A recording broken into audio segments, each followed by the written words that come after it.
নমস্কার, আমি আবার চলে এসেছি আপনাদের কাছে নতুন একটা মিনি ব্লগ নিয়ে। তো আজ আছে পাড়াতে অন্নপ্রাশন, তা আমি আর আমার ছেলে যাব। এই ব্লাউজটা আমি বানিয়েছি।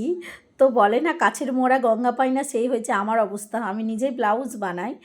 তো হঠাৎ করে মনে পড়লো 1 ঘন্টা হাতে টাইম আছে, ব্লাউজটা বানাবো, এই ব্লাউজটা পরেই যাবো, এই শাড়িটা পরেই যাব। তাড়াতাড়ি ফটাফট বানিয়ে নিলাম, কিন্তু ব্লাউজে কোনো হুক লাগাইনি, সামনে সেফটি পিন মেরে নিয়েছি হুকের বদলে, কারণ হুক লাগাতে গেলে দেরি হবে ওই জন্য। তো আমাকে কেমন লাগছে আপনারা একটু কমেন্ট করে জানাবেন, অবশ্যই কমেন্ট করে জানাবেন কিন্তু। আর কানেরটা একটু নতুন ডিজাইনের পরেছি। তো এটা মৌ আছে আমার বান্ধবী, ও আমাকে গিফট করেছে কানেরটা। আর মালাটা তো মিশো থেকে অর্ডার দিয়েছিলাম, আপনারা তো জানেনই। তো এই যে অন্নপ্রাশন বাড়িতে চলেও এসেছি, গিফট দেওয়া হয়ে গেছে। তারপরে দেখলাম ফাঁকা আছে, তাহলে আমি আর ছেলে খেতেও বসে গেছি। ফাঁকা ছিল, বসে পড়েছি খেতে।